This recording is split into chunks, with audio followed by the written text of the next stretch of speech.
si en algún momento se dijo que en parte el alivio de sanciones a Venezuela se dio por necesidades energéticas al comienzo de la guerra en Ucrania, esto es necesidad del petróleo venezolano, ¿cómo se explicaría esta decisión en este momento del conflicto?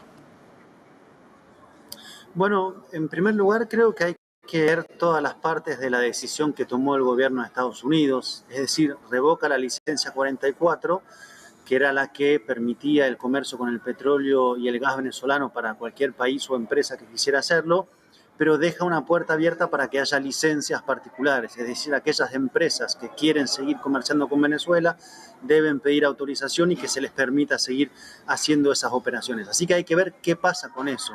La impresión que da es que no es ni un regreso a la situación exactamente como estaba antes, ni la continuidad de la flexibilización, sino una zona intermedia, donde, insisto, algunas empresas podrían continuar haciendo comercio con Venezuela. A propósito de esto que usted menciona, ¿tendrán estas sanciones el mismo peso que tuvieron cuando se aplicaron inicialmente?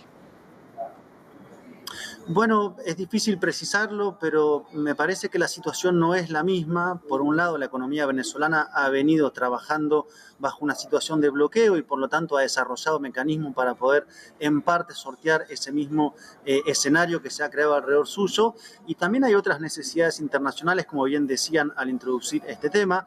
Efectivamente, Estados Unidos se reacercó a Venezuela cuando comenzó la guerra en Ucrania y ahora vemos un grado de inestabilidad en Medio Oriente que impacta sobre los precios del petróleo y por lo tanto sigue haciendo de Venezuela un espacio necesario para Estados Unidos. Estados Unidos que está en campaña electoral, que no quiere ver incrementar los precios de la gasolina internamente, una necesidad estadounidense de que tampoco haya un flujo grande de migrantes venezolanos porque van a Estados Unidos y eso también impacta en la campaña.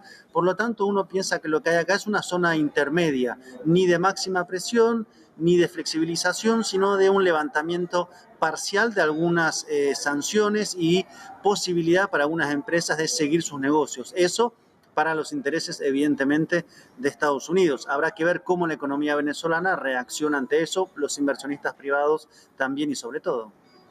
Marco, ¿podría Estados Unidos cambiar nuevamente su postura en pro de garantías electorales en Venezuela?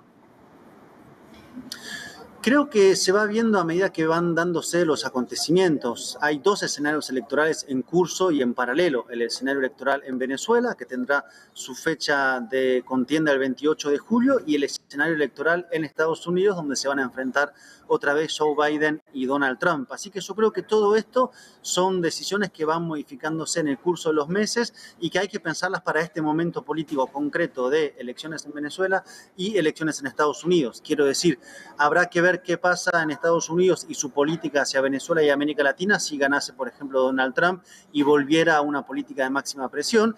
Y habrá que ver a su vez cómo evalúa Estados Unidos la evolución, valga la redundancia, del proceso electoral en Venezuela. Si ven que según su parámetro, hay condiciones mejores, según su evaluación, para volver a una licencia más general de cara a que se pueda hacer negocio con el petróleo venezolano. Y culminar diciendo también que es importante recordar que este marco de bloqueo de sanciones no tiene, digamos, una legalidad que uno diga, bueno, ¿con qué derecho internacional se puede impedir que alguna empresa haga negocio con el petróleo, en este caso de otro país? Bueno, pero esto me parece que es importante señalarlo, aunque no esté mucho en los debates que se dan. Marco, finalmente, ¿cómo evalúa usted las restricciones a candidatos para las próximas elecciones? ¿Por qué el gobierno decide arriesgarse con este tema de las sanciones?